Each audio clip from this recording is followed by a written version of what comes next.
أشهد أن لا إله إلا الله وحده لا شريك له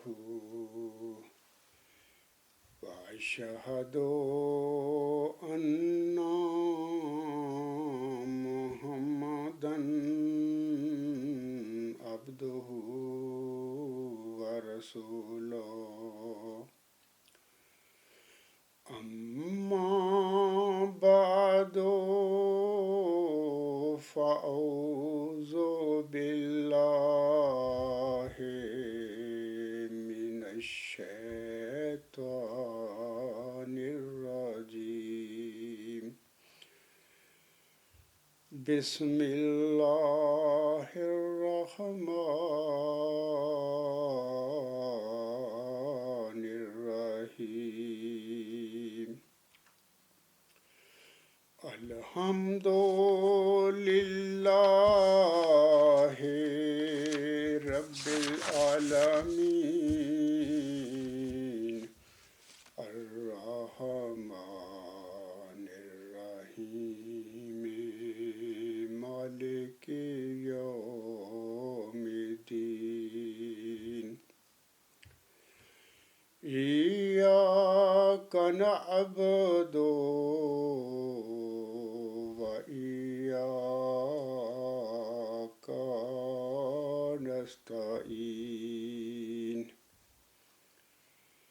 اهدنا الصراط المستقيم صراط الذين أنعمت عليهم صراط الذين أنعمت عليهم غير المغضوب عليهم ولا الضالين ولا تقبل علينا بعض الأقاويل لأخذنا منه باليمين ثم لقطعنا منه الوتين فما منكم من أحد عنه حاجزين۔ سامعین کرام، یہ سورۃ الحقہ کی 4 آیات کی ابھی میں نے تلاوت کی ہے، آیت نمبر 45 سے 48 تک۔ ان آیات میں اللہ تعالیٰ فرماتا ہے، اور اگر یہ شخص، یعنی اللہ تعالیٰ نے ان آیات میں پیارے نبی محمد مصطفیٰ احمد مرتبہ صلی اللہ علیہ وسلم کا حوالہ دے کر فرمایا ہے کہ اور اگر یہ شخص ہماری طرف جھوٹا الہام منسوب کر دیتا، خواہ ایک ہی ہوتا، تو ہم یقیناً اس کو دائیں ہاتھ سے پکڑ لیتے اور اس کی رگ گردن کاٹ دیتے۔ سو اس صورت میں تم میں سے کوئی بھی نہ ہوتا جو اسے خدا کے عذاب سے بچا سکتا۔ یعنی اللہ تعالیٰ نے ان آیات میں فرما دیا ہے کہ اگر کوئی میرا برگزیدہ نبی بھی میرے متعلق افطرا کرے گا، جھوٹ بولے گا، اپنے پاس سے جھوٹا الہام بنائے گا۔ پہلی بات تو یہ ہے کہ نبی جو سچے ہوتے ہیں اللہ تعالیٰ کے، وہ تو ایسا کام ہی نہیں کرتے۔ ان آیات میں بھی اللہ تعالیٰ نے پیارے نبی محمد مصطفیٰ احمد مرتبہ صلی اللہ علیہ وسلم کو حوالہ دے کر فرما دیا کہ اگر میرا یہ بندہ، یعنی پیارا نبی صلی اللہ علیہ وسلم حضرت محمد مصطفیٰ احمد مرتبہ صلی اللہ علیہ وسلم بھی اگر کوئی جھوٹا الہام بناتا اپنے پاس سے، تو میں دائیں ہاتھ سے پکڑ کر اس کی بھی رگے گردن کاٹ دیتا، رگے جان کاٹ دیتا، اور میں اس کا اپنے برگزیدہ نبی کا بھی لحاظ نہ کرتا۔ اور پھر یہ بھی اللہ نے فرما دیا ان آیات میں کہ جب میں یہ کام پھر کرتا ہوں جو افترا کرتے ہیں مجھ پر، جھوٹے مفتری اللہ جو ہوتے ہیں، تو کوئی انسان بھی اس میں حائل ہو کر دخل دے کر میری اس سزا سے اس مفتری کو، جو بھی اللہ پر جھوٹا الہام ہونے کا، جھوٹی خوابوں کا افترا کرے گا، وہ اس کو نہیں بچا سکے گا۔ تو سامعین اکرام، یہ جو آیات بھی میں نے تلاوت کی ہیں سورۃ الحق کی آیت نمبر 45، 46، 47 اور 48، ان آیات سے یہ چند نکات پیدا ہوتے ہیں، میں ان کا بھی ذکر کر دیتا ہوں۔ اور اگرچہ خاکسار نے اپنے گزشتہ خطبہ جمعہ جو تھا میرا، جس کا عنوان اس طرح تھا کہ عبدالغفار جنبہ مدعی بہت ذکی غلام مسیح الزماں کی صداقت کا ایک قطعی ثبوت، یہ گزشتہ خطبہ جمعہ تھا۔ آج کا جو خطبہ جمعہ ہے یہ بھی گزشتہ خطبہ جمعہ کا ہی تسلسل ہے، اور اس کا عنوان اس طرح ہے کہ عبدالغفار جنبہ مدعی ذکی غلام مسیح الزماں کی صداقت کا ایک قطعی ثبوت حصہ دوں۔ تو میں کہہ رہا تھا کہ خاکسار نے گزشتہ خطبہ جمعہ میں یہ جو آیات ہیں میں نے پڑھی تھی اور ان کے متعلق چند باتیں بتائی تھی لوگوں کو، آج بھی بتا دیتا ہوں بطور یاد دہانی۔ ان آیات سے پتہ ملتا ہے کہ حضرت محمد مصطفیٰ احمد مجتبیٰ صلی اللہ علیہ وسلم نے 23 سال کی طبی زندگی پائی، اور اللہ تعالیٰ نے آپ کی رگے گردن کو نہیں کاٹا تھا۔ دوسری بات یہ پیدا ہوتی ہے ان آیات سے کہ ان آیات سے یہ بھی ثابت ہوتا ہے کہ آن حضرت صلی اللہ علیہ وسلم نے کبھی اپنے پاس سے جھوٹا الہام نہیں بنایا تھا۔ اور تیسری بات یہ کہ اگر کوئی ملہم اپنے الہامی دعویٰ کے بعد 23 سال کی طبی زندگی پا لے تو وہ بھی اپنے دعویٰ میں سچا ہوگا، یقیناً سچا ہوگا۔ اور چوتھی بات یہ پیدا ہوتی ہے آیات سے کہ جھوٹا مدعی یا مفتری اللہ اپنے الہامی دعوے کے بعد کبھی 23 سال کی زندگی نہیں پائے گا۔ خاکسار نے گزشتہ خطبہ میں بڑی تفصیل کے ساتھ حضرت مرزا غلام صاحب کے چند حوالے بھی پڑھے تھے، انہی آیات کے حوالے سے جو اللہ تعالیٰ نے فرمایا ہے ان آیات میں کہ مرزا غلام صاحب بھی اس بات کی تصدیق کرتے ہیں کہ جو بھی اللہ پر افترا کرے گا، جھوٹے الہام بنا کر دعوے کرے گا، یا جھوٹی خوابیں نفس سے دیکھی ہوئی خوابوں کو پر بنا کر اپنا کوئی جھوٹا دعویٰ کرے گا، اللہ تعالیٰ اس کو مفتری کو کبھی نہیں چھوڑے گا۔ اس کی آنسم کی جو طبی زندگی ہے، جو آنسم کا الہامی دعویٰ ہے، جو 23 سال کی زندگی بنتی ہے، اس سے پہلے اس مفتری کو اللہ تعالیٰ دائیں ہاتھ سے پکڑ کر اس کی رگے گردن، اس کی رگے جان کو کاٹ دے گا۔ تو آج بھی میں چاہتا ہوں کہ چند حضرت مرزا غلام احمد امام مہدی علیہ السلام کے چند حوالے آپ لوگوں کو اس حوالہ سے، یعنی انہی آیات کے حوالے سے پڑھ کر سنا دوں۔ حضرت مرزا غلام احمد علیہ السلام فرماتے ہیں، یہ جو آپ کا فرمودہ ہے الحکم جلد 8 نمبر 19 مرخہ 10 سے 17 جون 1904 صفحہ 6 پر حضرت مرزا غلام احمد کی یہ الفاظ ہیں۔ آپ علیہ السلام فرماتے ہیں، پیغمبر صاحب کو تو یہ حکم کہ اگر تو ایک افترا مجھ پر باندھتا تو میں تیری رگے گردن کاٹ دیتا، جیسے کہ آیت لو تقول علینا بعض الاقاویل لاخذنا منہ بالیمین ثم لقطعنا منہ الوتین سے ظاہر ہوتا ہے۔ اور یہاں 24 سال سے روزانہ افترا خدا تعالیٰ پر ہو اور خدا اپنی سنت قدیمہ کو نہ برتے۔ حضرت مرزا غلام صاحب ان الفاظ میں اپنے دعوے کے حوالہ سے بات بتا رہے ہیں لوگوں کو، کیونکہ اس وقت حضور صاحب کے دعوے کو 24 سال ہو چکے تھے۔ آگے حضور صاحب فرماتے ہیں، بدی کرنے میں اور جھوٹ بولنے میں کبھی مداومت اور استقامت نہیں ہوتی۔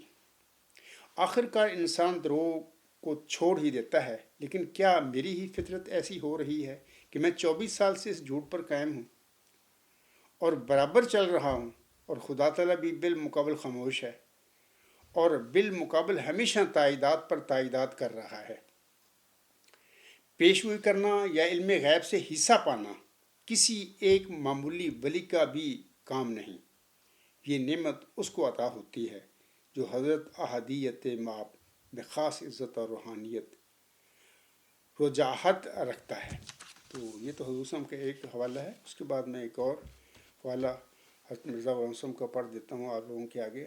حضرت مرزا غلام صاحب اپنی ان کی کتاب ہے کہ تحفہ گولڑویہ، اس کا ضمیمہ جو ہے اس کا وہاں پر یہ عبارتیں ہیں نمبر 4 اور اربعین نمبر 4 ہے، اور صفحہ 3 ہے، صفحہ 6-7 اس کا حوالہ ہے۔ یہ جو پرانی ایڈیشن ہے حضرت مرزا غلام صاحب کی قرآن کریم کی آیات کے حوالے سے جو تشریحات ہیں قادیانی جماعت کی، وہاں سے میں پڑھ رہا ہوں۔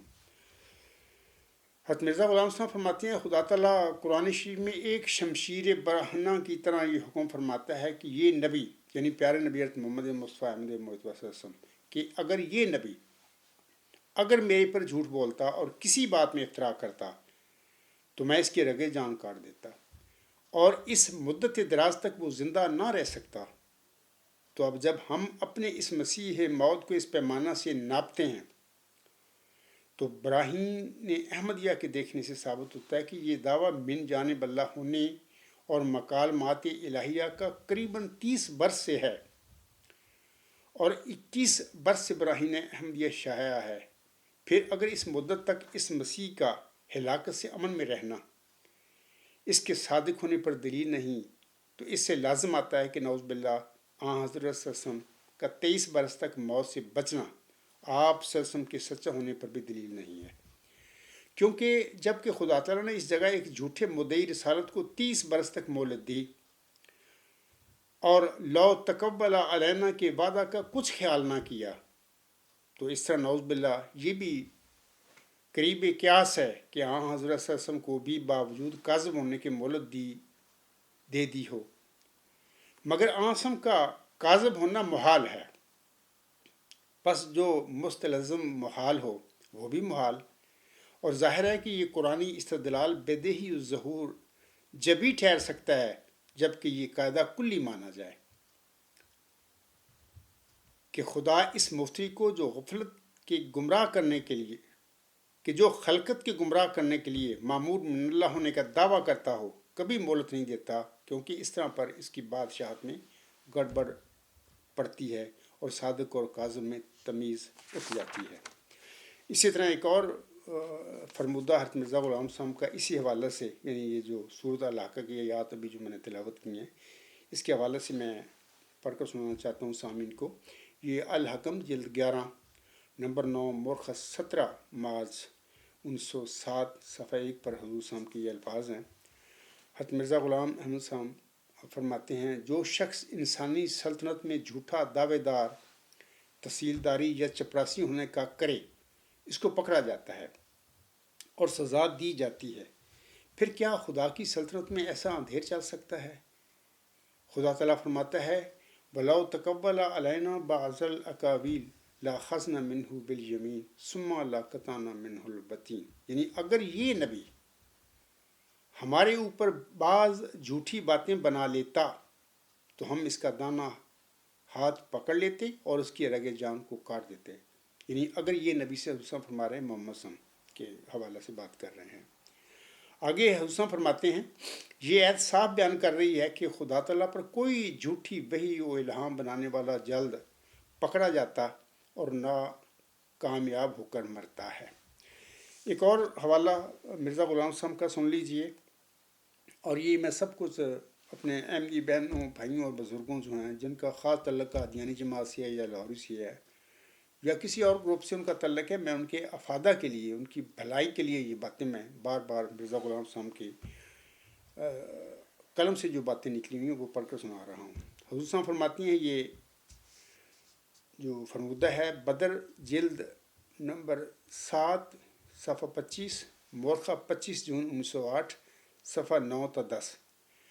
حضرت مرزا غلام صاحب فرماتے ہیں میں سچ سچ کہتا ہوں کہ اگر یہ کاروبار انسان کا ہے تو تمہیں اس کے خلاف کوشش کرنے کی ضرورت نہیں، یعنی اپنے دعوے کے حوالے سے یا اپنی جو تجدید وہ کرتے رہے دین اسلام کی، اس کے حوالے سے مرزا غلام صاحب فرماتے ہیں کہ میں سچ سچ کہتا ہوں کہ اگر یہ کاروبار انسان کا ہے تو تمہیں اس کے خلاف کوشش کرنے کی ضرورت نہیں، خود بگڑ جائے گا، کیونکہ وہ فرما چکا ہے قد خواب من نفترا ومن اظلم مما نفترا علی اللہ کاذبا، جو غیور خدا اپنے پیارے نبی صلی اللہ علیہ وآلہ وسلم کی نسبت فرماتا ہے، لو تقبل علینا بعض الاقاویل لاخذنا منہ بالیمین ثم لاقطعنا منہ الوتین، اگر ہم پر افطرا کرتا تو اس کی رگے جان کاٹ دیتے. یعنی پیارے نبی صلی اللہ علیہ وسلم کے حوالے سے مرزا صاحب فرما رہے ہیں کہ اگر ہم پر یہ نبی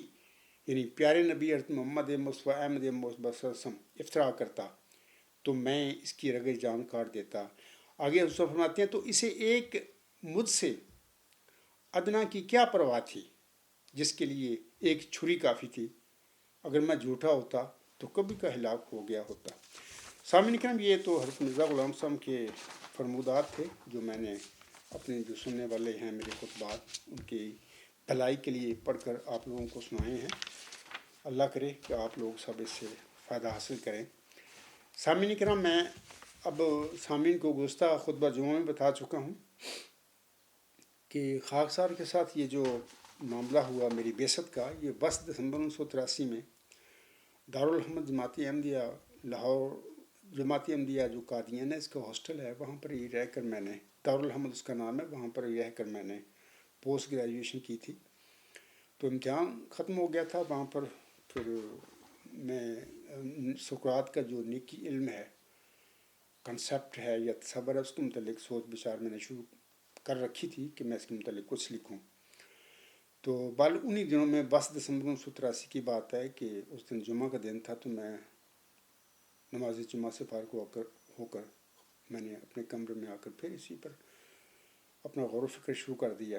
بہرحال وہیں سے پھر یہ معاملہ میرے ساتھ شروع ہوا اور اللہ تعالیٰ نے ایک مبارک سجدہ میری قسمت میں ہو گیا، میرے نصیب میں ہو گیا. وہاں پر میں نے وہ الہامی دعائیں جو مرزا غلام صاحب کی الہامی دعائیں ہیں، اور ایک الہامی دعا علم کے حوالہ سے جو آنسم کو سورۃ طٰہٰ میں اللہ تعالیٰ نے رب زدنی علما، اے میرے رب میرے علم میں زیادتی فرما، یہ جو دعا ہے یہ بھی پڑھی تھی میں نے اس سجدہ میں. اور یہ دعا رب زدنی علما مرزا غلام صاحب کو الہام ہوئی. اس طرح دوسری الہامی دعائیں بھی کچھ مرزا غلام صاحب کی میں نے پڑھی. تو اور اس طرح ان میں ایک دعا یہ تھی کہ اے ازلی و ابدی خدا مجھے زندگی کا شربت پلا. 7-8 منٹ کا یہ سجدہ تھا. تو بارہا میں بتا چکا ہوں اسی مبارک سجدہ میں میری کیفیت بدل گئی. میں جو عبدالغفار سجدے میں گیا تھا وہ وہیں پہ اس سجدے میں تحلیل ہو گیا، پتہ نہیں کدھر گیا. تو اسی سجدے میں وہ عبدالغفار جو سجدہ کے لیے اللہ تعالیٰ کے حضور سجدہ جس نے کیا تھا وہ غلام مسیح الزمان میں بدل گیا. یعنی سجدے میں یہ 7-8 منٹ 10 منٹ کی بات ہے. تو جب میں اٹھا تو وہ عبدالغفار جنبہ جو گیا تھا سجدے میں وہ تو غائب ہو گیا، لیکن جب اٹھا میں وہ معوذ ذکی غلام مسیح الزمان تھا. تو یہ جمعے کی بات، مبارک جمعہ کا دن تھا، کوئی 10 دسمبر 1983. تو اگلے دن غالباً ہفتہ کا دن تھا، شام کے وقت میں اپنے کمرے میں بیٹھا ہوا تھا.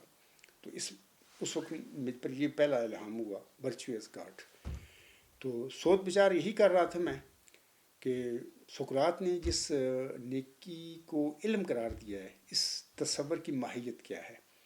تو اسی کے متعلق پھر میں نے مبارک سجدے میں پھر میں دعائیں کرتا رہا، اور جو دعائیں کی تھیں میں نے وہ الہامی دعائیں تھیں ساری. تو میں کہہ رہا ہوں کہ پھر اگلے دن میں ورچوئس گاڈ کا الہام مجھ پر ہو گیا، اور بڑی کیفیت اس وقت میری نازک ہو گئی تھی، کیونکہ میں اگرچہ پیدائشی احمدی ہوں، میرے ماں باپ بھی پیدائشی احمدی تھے، لیکن میرا مذہبی علم بہت کم تھا. دنیاوی علوم میں کافی میں ہوشیار تھا، ذہین تھا، اور لوگ جو بھی میرے کلاس فیلو میں اس وقت دنیا میں پھیلے ہوئے ہیں سارے وہ جانتے ہیں. تو لیکن میں سخت ذہین و فہم نہیں تھا.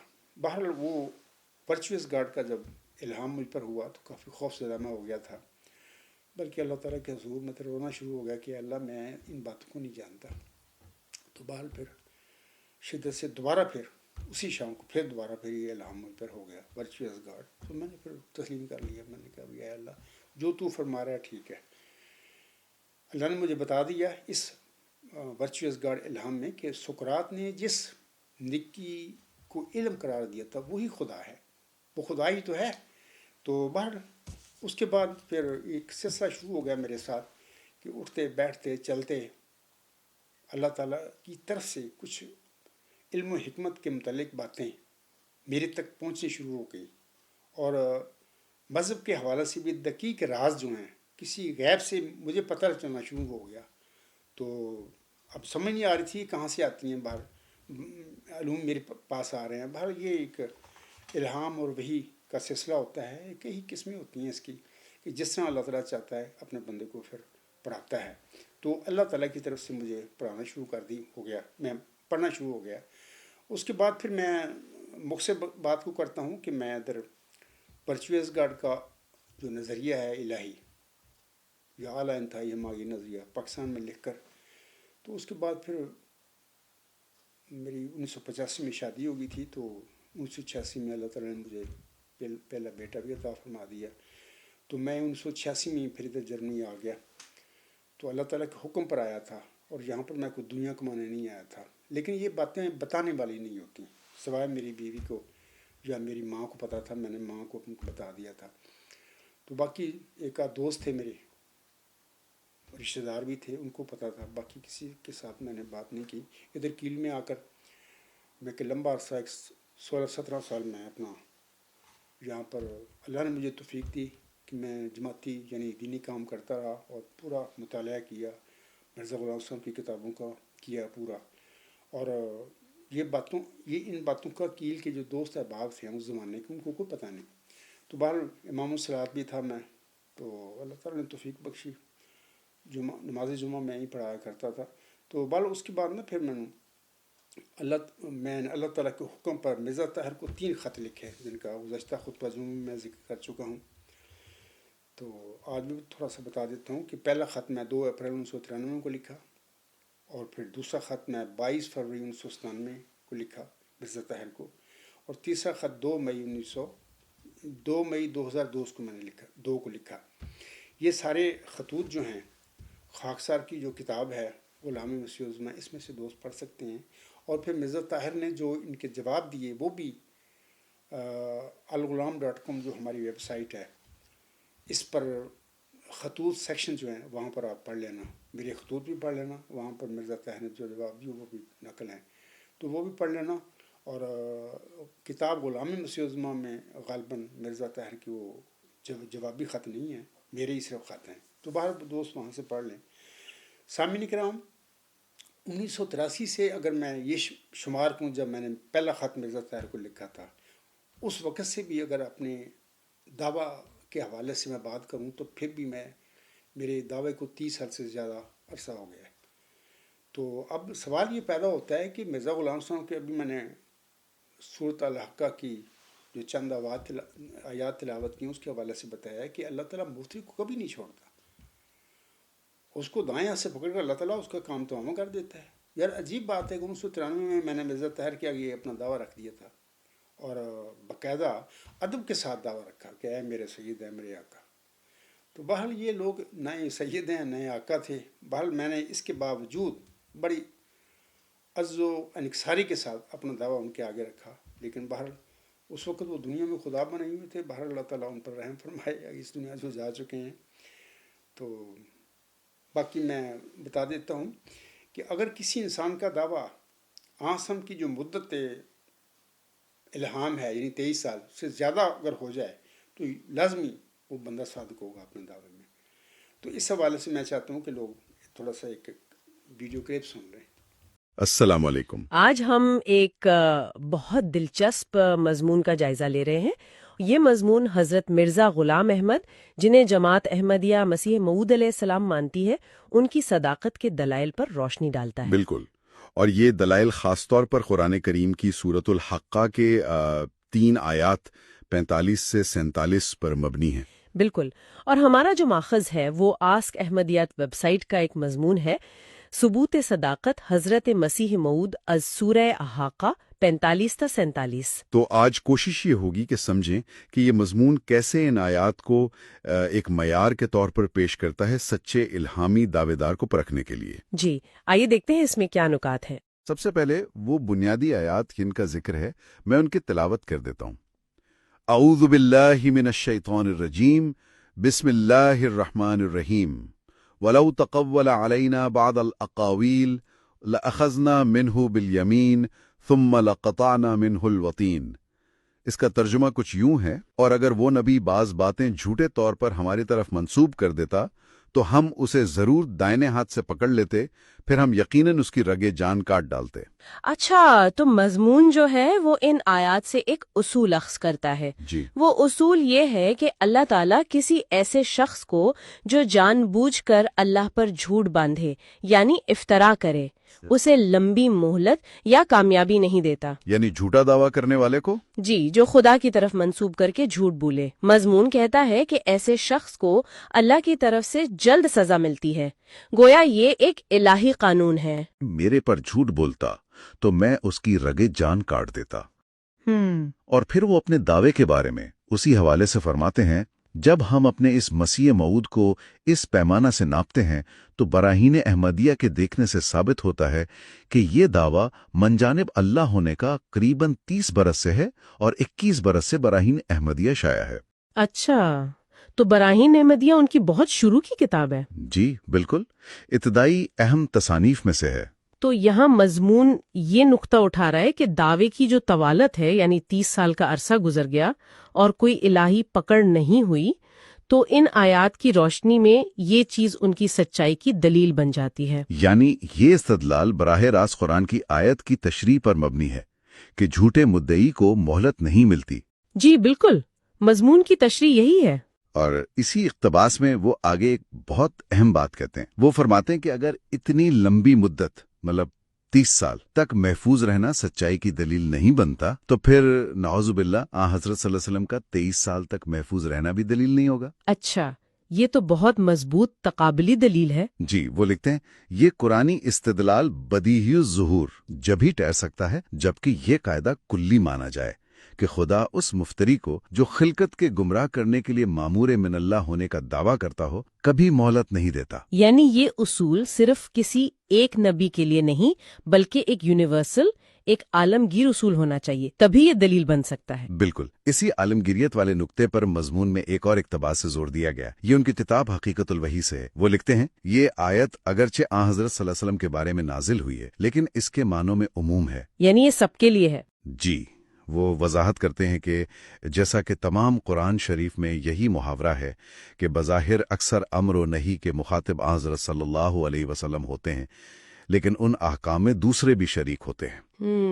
یہ ایک عام اصول ہے قرآن فہمی کا۔ صحیح، اور وہ مزید دلیل دیتے ہیں کہ یہ سوچنا کہ خدا صرف حضرت صلی اللہ علیہ وسلم کے معاملے میں غیرت رکھتا ہے اور دوسرے جھوٹے دعوے داروں کو چھوڑ دیتا ہے، یہ غیر معقول بات ہے۔ یعنی اللہ کی صفت عدل کے خلاف ہے۔ جی، اور وہ کہتے ہیں کہ یہ خدا کی کتابوں کے بھی خلاف ہے۔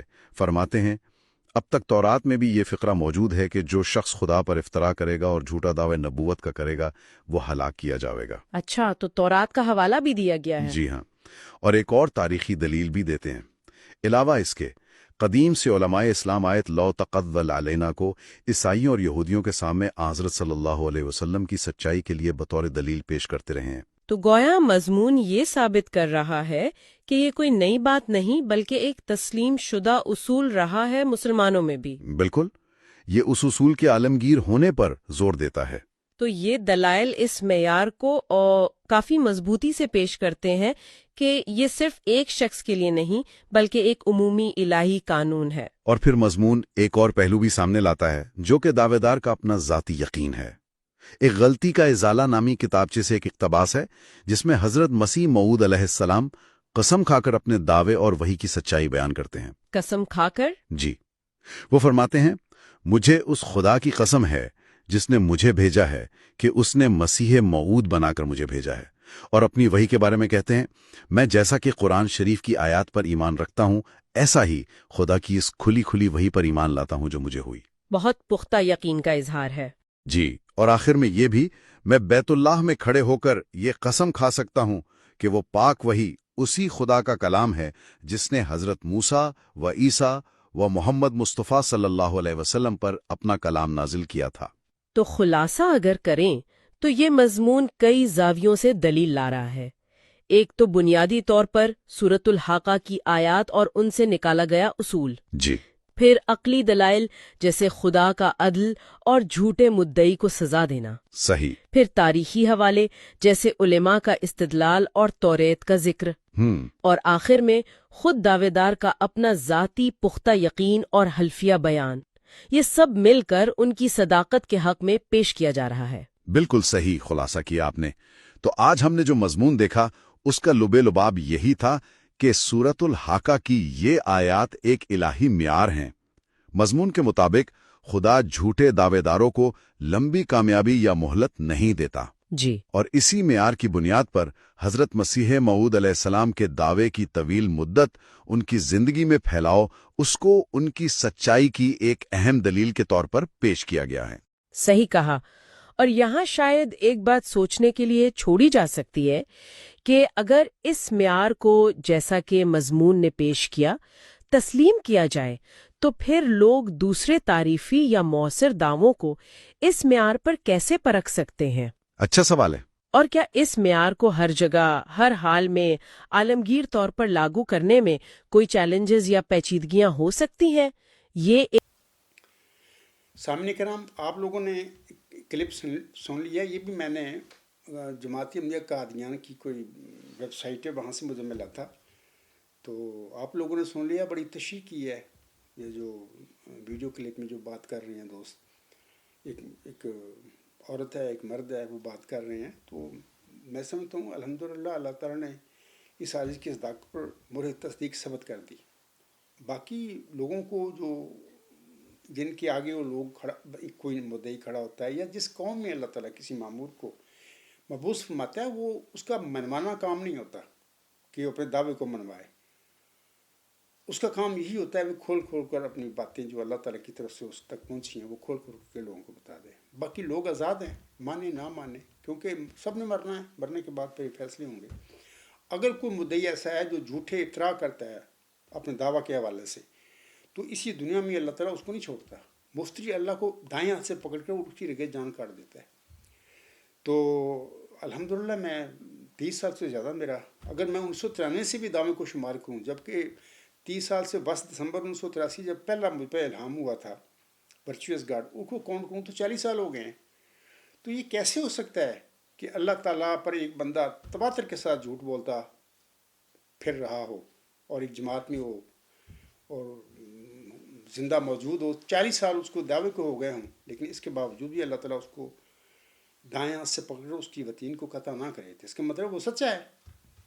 اب میں لوگوں کو بتاتا ہوں کہ جناب مرزا بشیر الدین محمود احمد حضرت مرزا غلام صاحب کا دوسری جو بیوی تھی نصرت جہاں بیگم رضی اللہ تعالیٰ عنہا، اس کی بطن سے پیدا ہونے والا وہ تعداد کو دیکھیں تو وہ دوسرے نمبر پر پیدا ہوا بشیر اول کے بعد۔ تو بہرحال اس نے 1914 میں اپنی والد صاحب کی وفات کے بعد اپنے والد کی جماعت پر قبضہ کیا، اور قبضہ کرنے کے بعد پھر اس نے ساتھ ہی لوگوں کی اتنی برین واشنگ کر دی، اور یا ہو چکی تھی کہ لوگوں نے مرزا بشیر الدین محمود احمد کے، یعنی وہ کہتا تھا اپنے آپ کو خلیفہ ثانی۔ پہلی بات تو یہ کہ خلیفے کہاں ہیں، یہ سب جھوٹ ہے، کوئی خلیفے نہیں ہے۔ تو آج کل وہ سوشل میڈیا پر کوئی ایک دو حوالے میں نے پڑھے ہیں، ایک قادیانی جماعت کی جو ہیں کوئی جعلی ٹائپ لوگ وہ باتیں کرتے پھر رہے ہیں کہ نہیں جی مرزا صاحب کا نام لے کر انہوں نے خلیفہ کہا تھا۔ بھالی اس بات کی یہ جو حوالے وہ پیش کر رہے ہیں آج کل سوشل میڈیا پر میرے پاس، میں نے نوٹ کر لی ہیں، انشاءاللہ آئندہ میں ان حوالوں کے حوالے سے باتیں لوگوں کو بتاؤں گا کہ یہ جو تم باتیں کرتے پھر رہے ہو خلیفہ کی، مرزا غلام صاحب پر ایت جو 56 ہے سورۃ نور نہیں نازل ہوئی، نہ مرزا غلام صاحب کی وحی میں اللہ نے آپ علیہ السلام سے کوئی، آپ علیہ السلام کے وفات کے بعد خلیفوں کو وعدہ فرمایا آسم کی طرح یا حضرت موسیٰ علیہ السلام کی طرح، نہ مرزا صاحب علیہ السلام نے اپنی الوصیت میں کوئی ایسی بات کہی ہے۔ اب ساری پڑھ لیں الف سے یہ تک کچھ بھی نہیں ملتا۔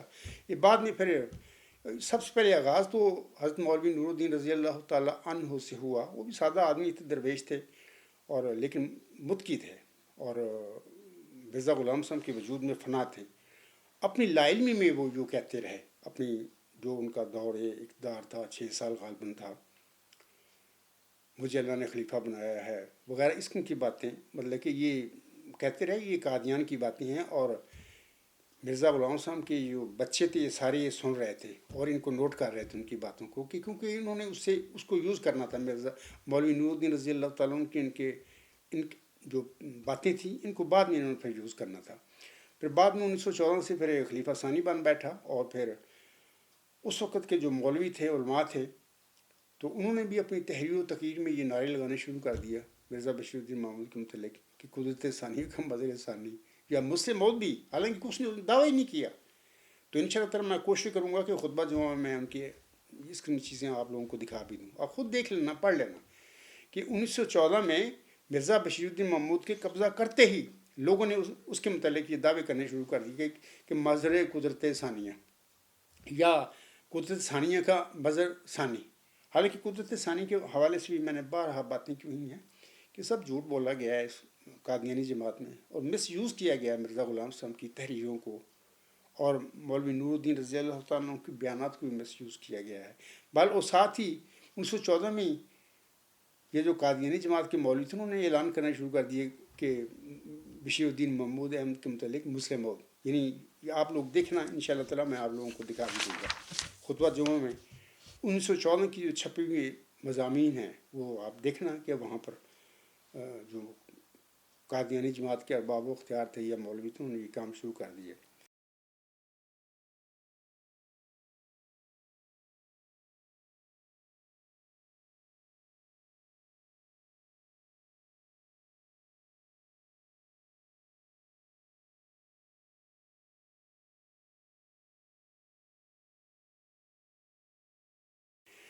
تیس سال تک مرزا بشیر الدین محمود احمد احمدیوں کے ذہن پڑتا رہا۔ مختلف پیشگوئی جو ہے مود ذکی غلام مسیح عثمان یا مود نشان رحمت، اسی مود نشان رحمت، اسی مود ذکی غلام کو مرزا غلام صاحب نے اپنی تحریروں میں مسلم موت کا ٹائٹل دیا۔ جیسے کہ اللہ فرماتا ہے کہ میں مرزا صاحب کو مخاطب کر کے چل رہا ہوں شاہپور میں، اللہ تعالیٰ فرماتا ہے میں تجھے ایک رحمت کا نشان دیتا ہوں اسی کے موافق جو تو نے مجھ سے مانگا، یعنی وہ نشان رحمت ہے۔ تو اسی طرح آگے اللہ فرماتا ہے کہ ایک ذکی غلام تجھے ملے گا۔ تو بریکٹ میں ملہم خود لکھتا ہے کہ لڑکا، اپنی قلم سے لڑکا لکھتا ہے، جبکہ الہامی لفظ ذکی غلام ہے۔ تو یہ باتیں ساری جو میں نے بارہا اپنے مضمونوں میں جو میں نے لکھے ہوئے ہیں alghulam.com پر آپ پڑھ سکتے ہیں۔ تو میں کہہ رہا تھا کہ مرزا بشیر الدین محمود احمد 30 سال تک احمدیوں کا ذہن پڑتا رہا، مختلف باتیں کر کے، بیانات دے کر، یعنی پیشگوئی مود ذکی غلام مسیح عظما یا پیشگوئی مود نشان رحمت یا پیشگوئی مسلم موت کے حوالے سے۔ میرے پاس سارے حوالے موجود ہیں اس ٹائم بھی، لیکن میں چاہتا ہوں کہ وہ سارے میں نہیں پڑھ کر سنا سکتا آپ لوگوں کو، کیونکہ اس سے خطبہ بہت لمبا ہو جائے گا۔ تو میں بتاتا ہوں کہ ایک آدھ حوالہ میں ان کا، یعنی جب انہوں نے خواب دیکھی انہوں نے، یہ نیوز نمبر 82 ہے alghulam.com پر، آپ تفصیلی ان کی خواب پڑھ سکتے ہیں وہاں سے۔ خواب دیکھنے سے پہلے بہرحال انجمن اشاعت اسلام سے تعلق رکھنے والے بعض صحابی جو تھے وہ ان سے کہتے رہتے کہ آپ حلفاً بتائیں کہ آپ کو واقعی اللہ نے بتایا ہے کہ آپ مسلم موعود ہیں۔ حالانکہ یہ بشیر الدین محمود کی خواب دیکھنے سے اور دعویٰ کرنے سے پہلے کی باتیں ہیں۔ تو اس حوالے سے وہ کہتے ہیں، میں ایک حوالہ ان کو پڑھ دیتا ہوں۔ وہ کہتے ہیں،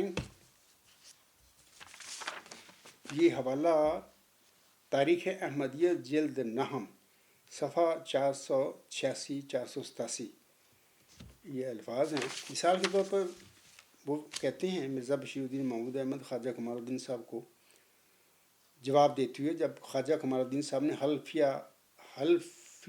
حلف کا مطالبہ کیا تو وہ کہتے ہیں، پس میں مسلم موعود ہونے کا دعویٰ نہیں کرتا، اگر میں ہوں تو الحمدللہ دعویٰ سے فائدہ نہیں، اگر میں نہیں تو اس احتیاط سے میں ایک غلطی سے محفوظ ہو گیا۔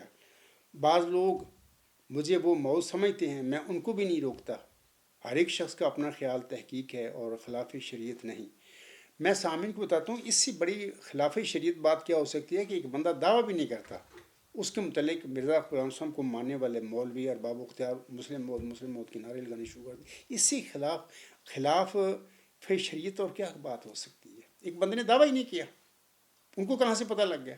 بہرحال یہ چیزیں میں انشاءاللہ تعالیٰ اپنے میں بتا دیتا ہوں کہ میرا ایک مضمون ہے، مضمون نمبر 58، اس کا عنوان ہے صداقت کا معیار۔ وہاں پر آپ لوگ تفصیل کے ساتھ مرزا بشیر الدین محمود کے بیانات، ان کی خواب دیکھنے سے پہلے جو انہوں نے اپنے ماننے والوں یعنی مرزا صاحب کے ماننے والوں کو آگے رکھے ہوئے ہیں، پڑھے ہوئے ہیں، بیان کیے ہوئے ہیں، وہ پڑھ لینا۔ اور خواب دیکھنے کے بعد بھی جو بیانات ہیں، ابھی جو میں نے بتایا آپ لوگوں کو، مضمون نمبر 58 صداقت کا معیار، خواب دیکھنے کے بعد بھی ٹوٹلی وہ بدل جاتے ہیں، اپنے بیان ہی بدل لیتے ہیں۔ تو آپ تفصیل وہاں سے پڑھ لینا، میرے مضمون نمبر 58 صداقت کا معیار۔ تو اس وقت نا میں تفصیل اگر بتاؤں گا تو ٹائم بہت لگے گا، تو میں چاہتا ہوں کہ خطبہ اتنا زیادہ تفصیل لمبی نہ ہو۔ ایک تو حوالہ میں نے خواب دیکھنے سے پہلے خواجہ کمال الدین صاحب نے جب مطالبہ کیا کہ آپ ہمیں حلف اٹھائیں اس بات کا، تو جو اس سلسلے میں مرزا بشیر الدین محمود نے جواب دیا، تو میں نے آپ لوگوں کے آگے پڑھ کر سنا دیا ہے۔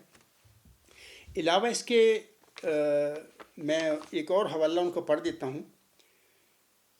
خواب دیکھنے کے بعد، خواب کے بارے میں نے بتا دیا کہ نیوز نمبر 82 خلیفہ ثانی مرزا بشیر الدین محمود کا ایک طویل خواب، وہ آپ وہاں سے پڑھ لیں۔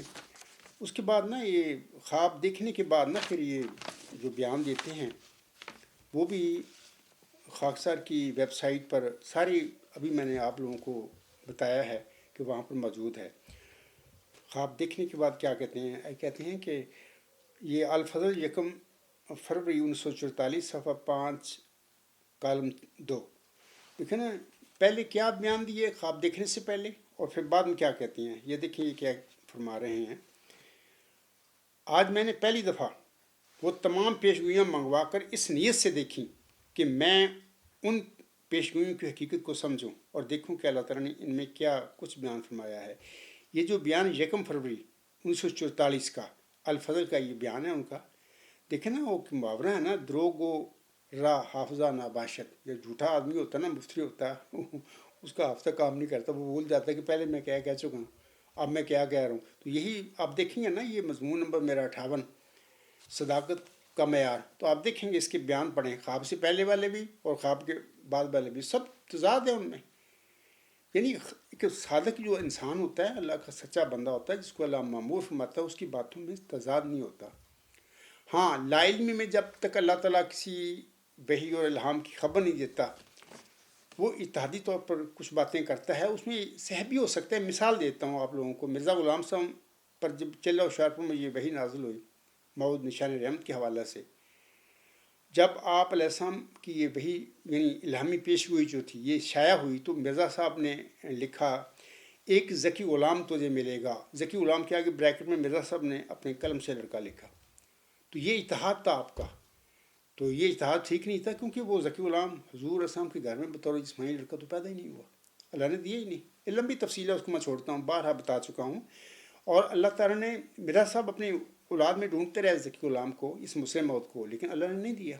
جس لڑکے پر وہ ہاتھ رکھتے تھے اللہ اس کو فوت کر لیتا تھا۔ اور جن بچوں کے حوالے سے مرزا صاحب پھر محتاط ہو گیا اور ان کے نام تفاول کے طور پر رکھنے شروع کر دیے، وہ زندہ رہے، انہوں نے طویل عمریں پائیں۔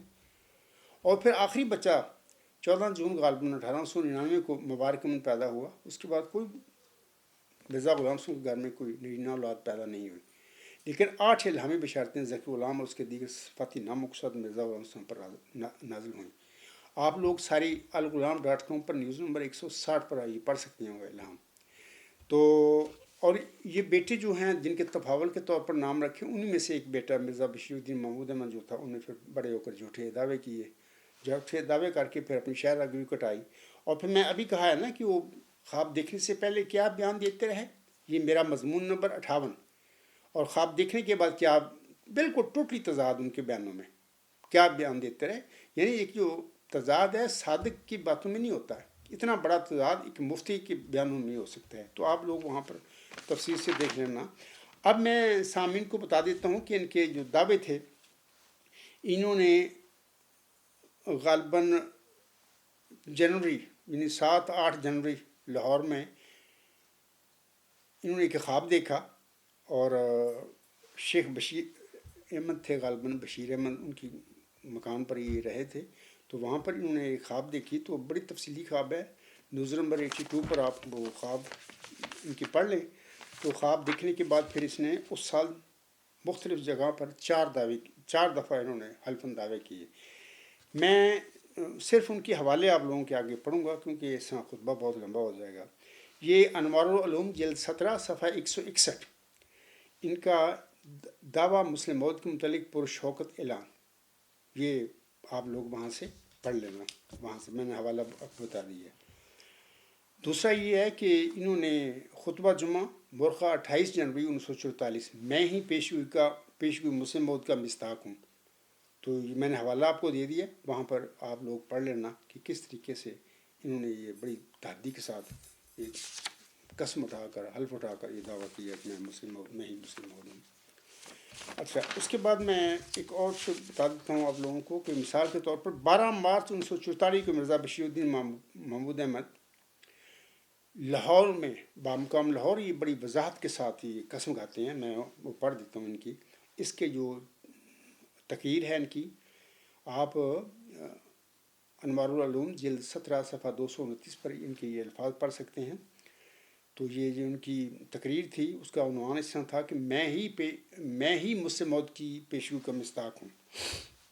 یہ کہتے ہیں لاہور میں 12 مارچ 1944 کو، آج میں اس جلسہ میں اسی واحد اور قہار خدا کی قسم کھا کر کہتا ہوں جس کی جھوٹی قسم کھانا لعنتیوں کا کام ہے اور جس پر افترا کرنے والا اس کے عذاب سے کبھی بچ نہیں سکتا، کہ خدا نے مجھے اسی شہر لاہور میں 13 ٹیمپل روڈ پر شیخ بشیر احمد صاحب ایڈوکیٹ کے مکان میں یہ خبر دی کہ میں ہی مسلم موعود کی پیشگوئی کا مصداق ہوں، اور میں ہی وہ مسلم موعود ہوں جس کے ذریعے اسلام دنیا کے کناروں تک پہنچے گا اور توحید دنیا میں قائم ہوگی۔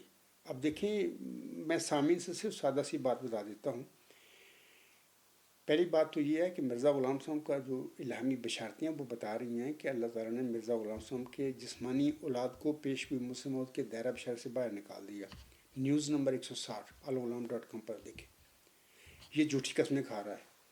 اور پھر دوسری بات یہ کہتا ہے نا کہ میں ہی وہ مسلم موعود ہوں جس کے ذریعے اسلام دنیا کے کناروں تک پہنچے گا اور توحید دنیا میں قائم ہوگی۔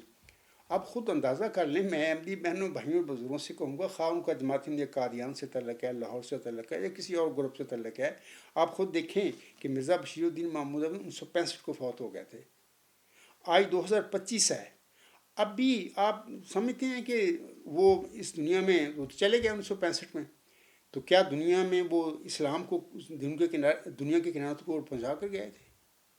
کیا توحید کو وہ قائم کر کے گئے تھے؟ وہ تو بڑی ذلت اور رسوائی سے مرے اپنے دعوے کے 10 سال بعد۔ میں آگے چل کر بتاؤں گا آپ لوگوں کو کہ کس طریقے سے اللہ نے دائیں ہاتھ سے پکڑ کر اس کی وطن کو قطع کیا۔ تو یہ میں نے تیسرا حوالہ ان کو پڑھ دیا۔ اسی طرح ایک اور حوالہ میں آپ لوگوں کے آگے پڑھ دیتا ہوں۔ یہ تقریر فرمودہ 28 دسمبر 1944 بر موقع جلسہ سالانہ قادیان، ایک الموعود اس کا نام ہے اس تقریر کا، انوار العلوم جلد 17 صفحہ 645۔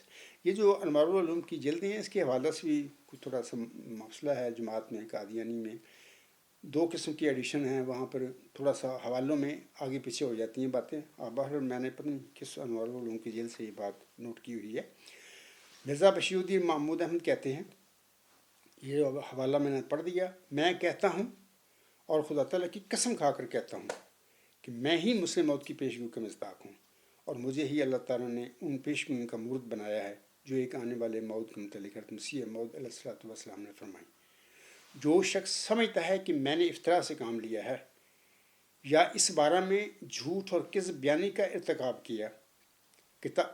کیا ہے، وہ آئے اور اس معاملہ میں میرے ساتھ مبالغہ کر لے، اور یا پھر اللہ تعالیٰ کی موقد باعذاب قسم کھا کر اعلان کر دے کہ اسے خدا نے کہا ہے کہ میں جھوٹ سے کام لے رہا ہوں، پھر اللہ تعالیٰ خود بخود اپنے آسمانی نشانات سے فیصلہ فرما دے گا کہ کون کاذب ہے اور کون صادق۔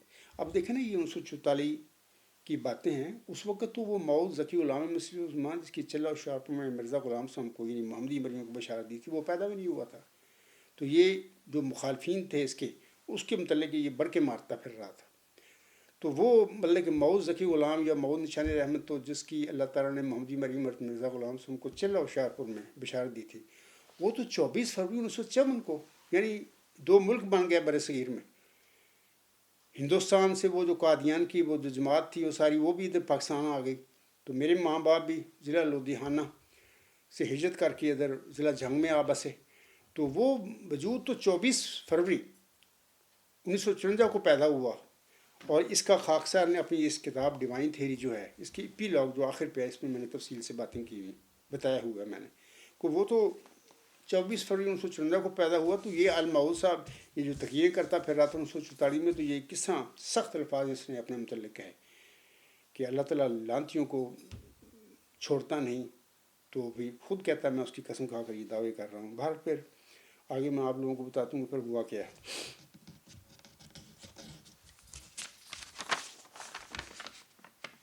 سامعین کرام، اب میں نا یہ انہوں نے دعویٰ تو کر لیا 1944 میں 4 دفعہ مطلب کیا. میں نے حوالے بتا دیے ہیں، تو 1-2 میں نے حوالے ان کے دعویٰ کے حوالے سے پڑھ بھی دیے ہیں. تو ایک بات اور میں بتا دیتا ہوں کہ یہ دیر کی باتیں ہیں. 2009 کو میرے ایک محترم پروفیسر تھے استاد صاحب سے، میں نے ان سے پڑھا تھا. ان کو کوئی نہیں پتا جب میرا دعویٰ ہو گیا. یہ 2009 کی بات ہے. میری الغلام.com جو آفیشیل ویب سائٹ ہے نا جماعت احمدیہ اصلاح پسند کی، وہاں پر ایک مضمون نمبر ہے، مضمون نمبر 44. اس کا عنوان اس طرح ہے: پیشگوئی مہدی موعود کی طرح الہامی پیشگوئی مسلم موعود کا المیہ. تو میں اس حوالے سے 1-2 باتیں بتا دوں آپ لوگوں کو کہ یہ جو مضمون ہے اس کے حوالے سے میں نے کیوں لکھا تھا. اس کے حوالے سے میں بتاتا ہوں کہ میرے ایک سابقہ پروفیسر 71-72 میں کالج میں نے بھی 1.5 سال میں پڑھا تھا. تو وہاں پر میرے استاد تھے، ان کا نام تھا محمد شریف خان صاحب. تو یہ وہاں پر نا سائنس میں نے 1 سال غالباً ڈیٹ پڑھی تھی میں نے. تو پھر ان سے میں نے پڑھی تھی زالوجی میں نے پڑھی تھی. تو بہر میرے دعویٰ کے بعد 2009 میں انہوں نے پھر میرے نام پر لیٹر ایٹ الغلام جو ہماری ویب سائٹ جو ہے اس پہ جو میری ای میل تھا اس پہ انہوں نے مجھے خط لکھا. آپ جب مضمون نمبر 44 پڑھیں گے تو وہ خط پڑھ لینا، انگلش میں ہے. تو اس میں مجھے افسوس بھی ہوا پڑھ کر، کیونکہ میں تو ان کو میرے خیال میں جب جواب دیا ہے ان کی ای میل کا تو سخت زبان نہیں استعمال کی. ہو سکتا ہے کہ میں نے اس خط میں دیر کی باتیں ہیں میں نے بتا بھی دیا ہو کہ آپ میرے استاد ہیں، لیکن بہرحال انہوں نے کوئی تھوڑی رف زبان میں خط لکھا اور میرے متعلق کچھ باتیں سخت کیں. تو بہرحال میں تو پھر میرا تو استاد تھا، میں تو خاموش رہا، لیکن میں نے ان کی باتوں کا پھر جواب دیا. اور میرا جو جوابی مضمون ہے اس کا عنوان ہے پیشگوئی مہدی موعود کی طرح الہامی پیشگوئی مسلم موعود کا المیہ. اور پھر ان کو سمجھ آ گئی ہوگی. تو اب یہ فوت ہو چکے ہیں اس دنیا سے، باہر گزر چکے ہیں. میرے استاد تھے، اللہ تعالیٰ ان پر رحم فرمائے، ان کی معاف فرما دے، وہ چلے گئے ہیں اس دنیا سے. تو آپ لوگ میرا جوابی خط بھی پڑھنا، یعنی مضمون نمبر 44، اور ان کی ای میل بھی بس پڑھ لینا. یہ محمد شریف خان صاحب تھے، میرے استاد تھے. اچھا ایک بار اور میں بتا دیتا ہوں کہ یہ دیر کی باتیں ہیں کہ انہی زمانوں میں ادھر کیل میں نا ان کا بیٹا آیا، اور وہ مطلب کہ پاکستان سے اسکالرشپ پہ بیس پہ ہی آیا ہوگا. ان کا نام تھا محمد ظفر اللہ خان صاحب. ان کو پتہ ہوگا، اس وقت وہ امریکہ میں ہوتے ہیں. تو شروع میں جب میرا دعویٰ آن ایئر ہوا الغلام.com کے ذریعے تو انہوں نے بھی میرے ساتھ خط و کتابت کی اور کچھ ای میلیں میری طرف لکھی. اور یہ اس بات کا بھی انہوں نے اقرار کیا اپنی ای میلوں میں کہ عبدالغفار آپ کو یہ تو ہم مانتے ہیں کہ آپ ایک شریف آدمی ہیں، لیکن یہ دعوے کے حوالے سے بھی یار عام احمدیوں کے ذہن سے بالا باتیں ہیں. تو یہ جانتے تھے کیونکہ میں نماز پڑھایا کرتا تھا، میرے پیچھے نماز نہیں پڑھا کرتے تھے محمد ظفر اللہ خان صاحب. تو پی ایچ ڈی کر کے ادھر سے گئے ہے، تو ظاہر ہے کہ ڈاکٹر محمد ظفر اللہ ہو کر ادھر سے گئے، پھر پاکستان جا کر یہ بھی امریکہ میں جا بسے. تو اس وقت بھی اللہ تعالیٰ ان کو زندگی دے، زندہ ہوں گے، امریکہ میں ہوں گے. تو انہوں نے بھی میرے ساتھ کچھ خطوط لکھے. میں نے ابھی جو محمد شریف صاحب خان کی بات کی ہے نا، محمد شریف خان ان کے والد ہیں. اچھا جب تک یہ محمد ظفر اللہ خان صاحب ادھر کیل میں رہتے تو مجھے پتہ نہیں تھا کہ یہ محمد ظفر اللہ خان صاحب میرے استاد کے بیٹے ہیں. بڑے اچھا ملنا تھا ہمارا، دعا سلام ہوتی تھی. انٹیلیجنٹ تھا، ظاہر ہے کہ پی ایچ ڈی کر کے گئے ہیں. تو بال یہ پتہ نہیں تھا مجھے کہ یہ میرے استاد میری پروفیسر محمد شریف خان صاحب کی بیٹے ہیں. بہرحال جب میرے دعویٰ کے بعد انہوں نے خط مجھے لکھے تو پھر مجھے محسوس ہو گیا اب یہ میرے استاد جو تھے محمد شریف خان صاحب، ان کے یہ بیٹے تھے، پر جب تک یہ پڑھتے رہے مجھے پتہ نہیں، انہوں نے میرے ساتھ خط و کتابت کی. وہ خط و کتابت جو ہے نا محمد ظفر اللہ خان صاحب کی، آج کل تو ڈاکٹر محمد ظفر اللہ خان صاحب ہوں گے. مضمون نمبر 58 میں نے ان کے خطوط کے پھر جواب دیتے ہوئے ان کو مضمون یہ لکھا تھا، صداقت کا معیار. تو اس کے بعد سمپل سی میں بات بتا دیتا ہوں کہ انہوں نے ہتھیار پھینک دیے. میرے سامنے شریف آدمی ہیں، ویسے ڈاکٹر محمد ظفر اللہ خان صاحب شریف آدمی ہیں، لیکن چونکہ ان کی اس طرح ذہنی تطہیر ہوئی ہے، جماعت میں پیدا ہوئے اس طرح اجلاسوں میں ایسے، اور ان کو پتہ ہی نہیں بیچاروں کو کہ کتنے پھنس گیا ایسی. تو بہرحال لیکن ان کی یہ شرافت ہے، انہوں نے صاف کہہ دیا مجھے کہ میں نے تحقیق کی ضرورت ہے مجھے، اب میں کروں گا. پتہ نہیں اس کے بعد یہ غالباً ان کا خط تھا 2010 کا، 15 جون 2010 کا. تو آپ پڑھیں، میرا مضمون ضرور پڑھیں، مضمون نمبر 58 صداقت کا معیار. اس کے بعد انہوں نے محمد ظفر اللہ خان صاحب نے کوئی تحقیق کی، کیا پایا، میرے ساتھ کوئی رابطہ نہیں، بلکہ میں اس خطبہ جمعہ میں ان سے کہوں گا کہ ڈاکٹر محمد ظفر اللہ خان صاحب آپ بھی ایک شریف آدمی ہیں، بالکل ادھر کیل میں آپ رہے ہیں، پڑھ کے گئے ہیں، آپ کے تو بیانات ہیں میرے متعلق کہ غفار صاحب آپ ایک شریف آدمی ہیں، لیکن مسلم ہو یہ وہ اس کی باتوں آپ کو نہیں مانی تھی کہ یہ کیسے ہو سکتا ہے. تو بہرحال میں ڈاکٹر محمد ظفر اللہ خان صاحب سے کہوں گا، اللہ ان کو صحت دے، زندگی دے لمبی، وہ جہاں پر بھی ہیں امریکہ میں بھی ہوں گے، میں ان سے کہوں گا کہ جناب میں دعوے کے ساتھ کھڑا ہوں اور میدان میں کھڑا ہوں. قادیانی جماعت کا کوئی بھی جعلی خلیفہ جو آپ کا ہے، میں کیا کروں، بعض کے ساتھ کہتا ہوں جعلی خلیفہ ہے، اس کے پاس نہ کوئی علم ہے، کس کو تم لوگوں نے خلیفہ بنایا ہوا ہے. سب پہلے تو خلیفہ ہے ہی نہیں ہے، یہ تو بلیک دمشق ہے جو ہے اس کی کاپی ہے، بلیک قادیان کے یہ ہیں نمبردار ہیں جن کو تم خلیفہ کہتے. پھر تمام میں ڈاکٹر محمد ظفر اللہ خان صاحب سے بڑی ادب کے ساتھ کہوں گا کہ آپ کی جماعت کے ارباب و اختیار بھاگ چکے ہیں، مولوی بھاگ چکے ہیں، میں میدان میں کھڑا ہوں. اب دیکھیں نا مرزا غلام صاحب نے سورۃ الحقہ کی جو آیات ابھی میں نے شروع میں تلاوت کی ہیں وہ خود فرمایا ہوا ہے، اور اپنا حوالہ دے کے محمد وسلم کا حوالہ دے کر بتایا ہے مرزا غلام احمد علیہ السلام نے بھی اللہ تعالیٰ ایک جھوٹا مفتری جو ہوتا ہے اس کو 23 سال سے زیادہ بولت نہیں دیتا. اگر وہ دعویٰ الہام کے ساتھ کر رہا ہے تو اللہ تعالیٰ پہلے پکڑ لیتا ہے، پکڑ کے اس کا ذلت اور رسوائی سے وہ اس دنیا سے جاتا ہے. تو یہ ڈاکٹر محمد ظفر اللہ خان صاحب سے کہوں گا کہ 2010 کی باتیں ہیں، تو اب 15 سال ہو گئے ہیں، آپ کو چاہیے کہ میرے دعوے کے حوالے سے اگر میں غلطی پر ہوں تو کسی مولوی کو، کسی مبلغ کو تیار کریں، کیل میں آئیں، میرے ساتھ بات کر لیں، اگر میری کوئی غلطی ثابت ہو جائے تو میری اصلاح کریں. ایک بندہ دعوے دار کھڑا ہے، وہ کہتا ہے کہ دیکھو میں حق پر ہوں، سچا ہوں، مطلب کہ کلیتاً سچا ہوں، 101% سچا ہوں، لیکن پھر بھی اگر کوئی میرا مخالف، کوئی قادیانی مولوی، کوئی قادیانی کوئی انسان بھی، کوئی جالا میری غلطی کو بتائے میرے آگے، تو میں انشاءاللہ تعالیٰ اپنی اس پہ نظر ثانی کر لوں گا. لیکن مسئلہ یہ ہے کہ میں ڈاکٹر محمد ظفر اللہ خان صاحب سے کہوں گا کہ 15 سال ہو گئے ہیں آپ کے خط کو، اور میرا مضمون الغلام.com پر اس وقت کا آن ایئر ہے، اس کا عنوان ہے صداقت کا معیار. آپ نے آج تک آپ نے تحقیق نہیں کی، اگر تحقیق نہیں کی تو پھر آپ کی یہ بھی کیا ہے، میں اس کو کہوں گا آپ کو کرنی چاہیے تھی. آپ مجھے اچھی طرح جانتے ہیں، آپ ادھر کیل سے پڑھ کر گئے ہیں، تو اگر آپ نے نہیں کی یا چپ ہو گئے ہیں تو پھر یہ منافقت ہے آپ کی. منافقت تو اللہ سے نہیں چھوڑتا.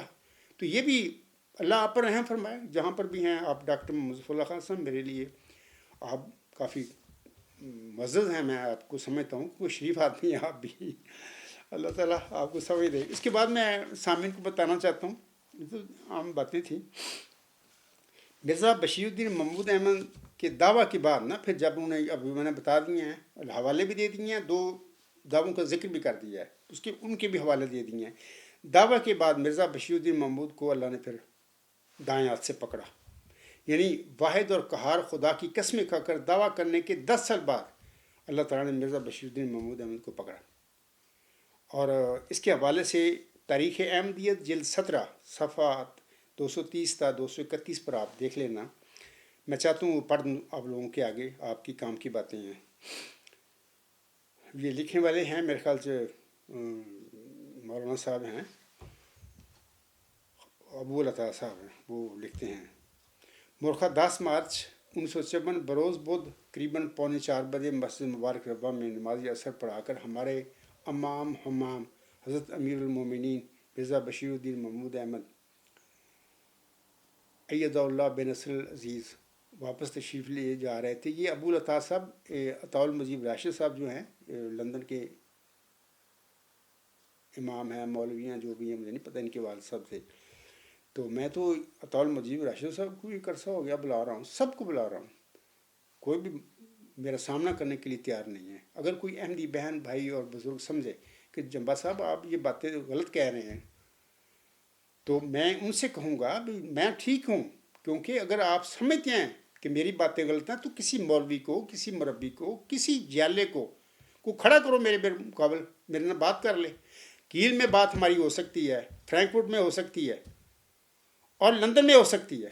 جب چاہیں مجھے بتائیں، میں بات کرنے کے لیے تیار ہوں. وہ لکھتے ہیں آگے، مولانا ابو العطا صاحب لکھنے والے ہیں، وہ کہتے ہیں کہ واپس تشریف لے جا رہے تھے کہ محراب کے دروازہ پر اچانک ایک اجنبی نوجوان، بریکٹ میں لکھا ہوا ہے مسمی عبد الحمید بلد منصبدار قوم جٹ، چک نمبر 220 جج والا، تھانہ صدر لائے پور، فیصل آباد، سابقہ وطن، تھانہ کرتارپور، تحصیل و ضلع جلندھر، نے پیچھے سے جھپٹ کر آپ پر چاقو سے حملہ کر دیا. چاقو کا یہ وار حضور ایدہ اللہ بے نصرے ہی کی گردن پر شہرک کے قریب دائیں طرف پڑا، جس سے گہرا گھاؤ پڑا.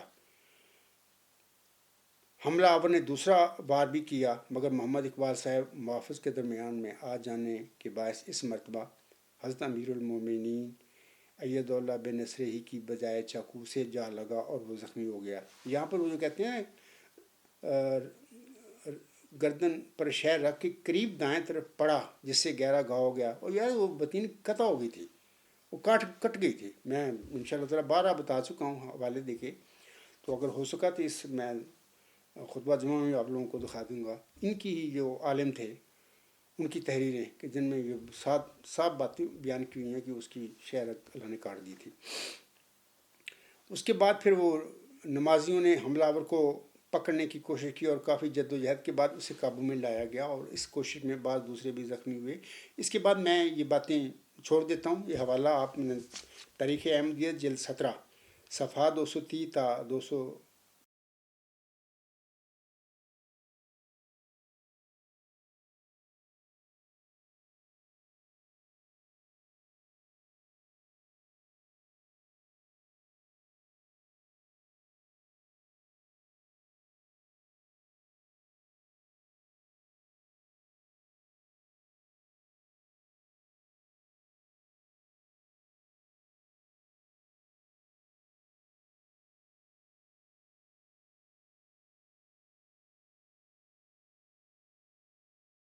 231 آپ پڑھ لینا وہاں پر، تو ان شاء اللہ تعالیٰ یہ تفصیل تو میں خطبہ چاہتا ہوں کہ لمبا نہ ہو. اس کے بعد میں سامعین کرام بتاتا ہوں کہ شہر کے قریب چاقو کا وہ وار نہیں پڑا تھا، بلکہ وطین ان کی مرزا بشیر الدین محمود کی وطین قطع ہو گئی تھی.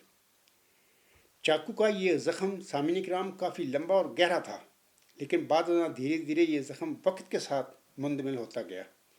زخم کے مندمل ہو جانے کے باوجود مرزا بشیر الدین محمود احمد صاحب ہم وقت بے چین رہتے تھے. حملہ کے 1 سال بعد انہوں نے اپنا مکمل چیک اپ کروانے کے لیے یورپ جانے کا فیصلہ کیا. بعض یورپ میں زیورچ، نیورنبرگ، ہمبرگ اور لندن کے چوٹی کے سرجنوں نے ان کے زخم کا انتہائی جدید ایکس ریز کے ساتھ تفصیلی معائنہ کیا، جیسا کہ چودھری محمد ظفر اللہ خان صاحب کی کتاب، ان کی کتاب جو ہے یہ انگلش میں کتاب ہے احمدیت دا رینیسنس آف اسلام، اس کا صفحہ نمبر ہے، پیج نمبر ہے 332. یہ تبشیر پبلیکیشن 1978 میں شائع ہوئی تھی. وہاں پر یہ ان کے الفاظ چودھری صاحب کے پڑھ لینا.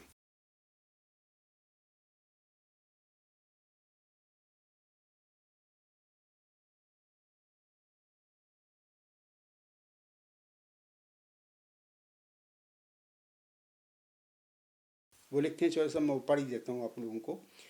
چودھری صاحب لکھتے ہیں، بہرحال چودھری صاحب کو بھی پتہ نہ لگا کہ میرے سامنے جس کے متعلق میں لکھ رہا ہوں کتاب میں تو مفتری اللہ ہے. بہرحال اللہ تعالیٰ مغفرت فرمائے چودھری صاحب کی بھی. میں تو مرحومین ہیں میرے لیے، تو پھر یہ سارے معزز لوگ ہیں، انہوں نے بڑی خدمت کی جماعت کی. مرزا غلام صاحب کی جماعت کی بڑی خدمت کرنے والے لوگ تھے، لیکن ان کو پتہ نہیں تھا. یہ اس مفتری جو تھا نا، شاطر آدمی تھا، اس کی باتوں میں آ گئے اور اس کے مسلم بناتے رہے. جو صاحب لکھتے ہیں اپنی کتاب میں he was examined very thoroughly by top experts in Zurich Hamburg and London. میں نے ان کی کتاب پڑھی ہے, مرزا سلطان گور نے لکھی ہے, وہاں پر انہوں نے نیورنبرگ کا بھی ذکر کیا ہوا ہے. with such assistance as could be drawn from X-ray impressions. And the unanimous conclusion was that the point of the knife had broken at the jugular vein and was embedded in it. The expert advice was that no attempt should be made to extricate it, as the risk to his life involved in any such operation was too serious to be worth taking. یہ Joseph کے الفاظ ہیں, English لوگ جو جانتے ہیں وہ سمجھ گئے ہوں گے. اس کا ترجمہ اس طرح ہے سامعین کرام. تینوں بڑے شہروں زیورچ, ہمبرگ اور لندن, میں کہتا ہوں کہ نیورنبرگ بھی یہ چوتھا شہر تھا جہاں پر کہ ماہر سرجنوں کی ایکس ریز کے ذریعے ان کا معائنہ کرنے کے بعد متفقہ رائے یہ تھی کہ چاقو کے بلیڈ کی نوک ٹوٹ کر شہر میں دھنس گئی ہے. ماہرین کی یہ رائے تھی کہ اگر ٹوٹی ہوئی نوک شہ رگ سے نکالنے کی کوشش کی گئی تو مریض کی زندگی کو خطرہ لاحق ہو سکتا ہے. تو یہ اس کا ترجمہ ہے. اس کے بعد پھر کیا ہوا چاقو لگنے کے بعد؟ سامعین کرام, میں آپ کو بتاتا ہوں کہ شہ رگ میں چاقو جو نوک دھنس گئی تھی وہ جو سرجن تھے انہوں نے نہیں نکالی. بعد ازاں مرزا بشیر الدین محمود احمد کی صحت گرتی گئی, فالج بھی ہو گیا. حضرت مرزا غلام احمد صاحب اپنی کتاب انجام آتم روحانی خزائن جلد 11 صفحہ 66 پر لکھتے ہیں اس فالج کی بیماری کے متعلق کہ یہ دکھ کی مار. تو یہ مرزا بشیر الدین محمود پر بھی یہ دکھ کی مار پڑ گئی. تو اپنے دشمنوں کے متعلق مرزا غلام صاحب نے یہ فالج کی ان کے مفلوج ہونے کی بد دعائیں کی تھیں اپنی زندگی میں. اور اسی طرح مرزا بشیر الدین محمود احمد اپنے جھوٹے دعویٰ مسلم موت کے نتیجے میں ان پر پہلے قاتلانہ حملہ ہوا اور اس قاتلانہ حملے کے نتیجے میں ان کی شہ رگ قطع ہو گئی. بتین کو قطع اللہ نے کیا ہے نا, تو انسان تو نہیں کر سکتے, اللہ ہی کر سکتا ہے. بعد ازاں سامعین کرام وہ مفلوج ہو کر آہستہ آہستہ عبرت کا نشان بنتا چلے گئے. وہ دماغی طور پر بھی اور جسمانی طور پر بھی اپاہج ہو کر کم و بیش 10 سال بس مرگ پر ایڑیاں رگڑتا رہا. زندگی کے آخری 10 سالوں میں جماعتی امور سے عملاً لا تعلق ہو چکا تھا. بطور یاد دہانی دوبارہ عرض کرتا ہوں کہ یہ بیانات اور تاثرات میرے نہیں بلکہ مرزا بشیر الدین محمود احمد کے اپنے ہیں, جو جماعت احمدیہ قادیان کے جاری کردہ روزنامہ انہی کا جاری کردہ مرزا بشیر الدین محمود کا ہی الفضل میں شائع ہو چکے ہیں. مثال کے طور پر وہ لکھتے ہیں, یہ الفضل 12 اپریل 1955, وہ لکھتے ہیں مجھ پر فالج کا حملہ ہوا. فالج کا حملہ ہوا سے مراد یہ مرزا صاحب اسلام اس کو دکھ کی مار کہتے ہیں. یہ میں نے حوالہ آپ کو پڑھ دیا ہے انجام آتم روحانی خزائن جلد 11 صفحہ 66. وہ کہتے ہیں مرزا بشیر الدین محمود مجھ پر فالج کا حملہ ہوا یعنی مجھ پر دکھ کی مار پڑ گئی اور اب میں پخانہ پیشاب کے لیے بھی امداد کا محتاج ہوں, 2 قدم بھی چل نہیں سکتا. حوالہ میں نے بتا دیا الفضل کا. دوسرا بیان سن لیجئے. 26 فروری کو مغرب کے قریب مجھ پر بائیں طرف فالج کا حملہ ہوا یعنی بائیں طرف فالج کی مار پڑی اور تھوڑے وقت کے لیے میں ہاتھ پاؤں سے معذور ہو گیا. دماغ کا عمل معطل ہو گیا اور دماغ نے کام کرنا چھوڑ دیا. الفضل 26 اپریل 1955. تو پھر میں نے بتایا ہے پہلے بھی کہ انجام آتم جلد 11 صفحہ 66 پر مرزا غلام احمد جو بانی جماعت تھے, مود امام مہدی علیہ السلام بھی تھے اور حق معدل بھی ہم انہیں کہا کرتے ہیں, فالج کو نہایت سخت دکھ کی مار قرار دیا ہوا ہے اپنی کتابوں میں. تو یہ دوسرا مرزا بشیر الدین محمود کا حوالہ آپ نے لوگوں نے سن لیا. یہ ان کے الفضل کے حوالے میں پڑھ رہا ہوں, میرے نہیں ہیں. ایک اور حوالہ سن لیجئے, یہ بھی 26 اپریل 1955. یہ لکھتے ہیں میں اس وقت بالکل بیکار ہوں اور 1 منٹ نہیں سوچ سکتا. اچھا یہ تو ہو گیا ان کا. اب دیکھیں نا, اب اللہ نے تو پکڑ لیا اس کو, اللہ نے پھر نہیں ڈھیل دی. اللہ نے کہا ادھر آ, میں تم بتاتا ہوں تو کیا شے ہے, تو کیا تماشے کرتا ہے. اور بڑے بڑے شریف لوگ تھے سارے قادیانی جماعت کے جو بزرگ ہیں, ان میں چودھری ظفر اللہ صاحب بھی تھے. پیرس میں کیا وہ دکھانے آئے تھے, یعنی یہ بشیر الدین محمود اتنا بدکار آدمی تھا. چودھری محمد ظفر اللہ خان صاحب کو لے کر یہ ادھر آیا, یورپ آئے تھے نا, تو یعنی ایب دار سوسائٹیاں دیکھتا پھر رہا تھا، ننگی جہاں پر عورتیں ہوتی ہیں یورپین، تو وہاں پر چوہدری صاحب بھی بس سادہ آدمی تھے، وہ لے کے چلے گئے وہاں پہ کسی اوپرا میں وہاں پر انہوں نے مرزا بشیر الدین ماؤد کی دلی خواہشیں پوری کی. یہ بدکار آدمی تھا، بدکار مسلم ماؤد نہیں ہوا کرتے.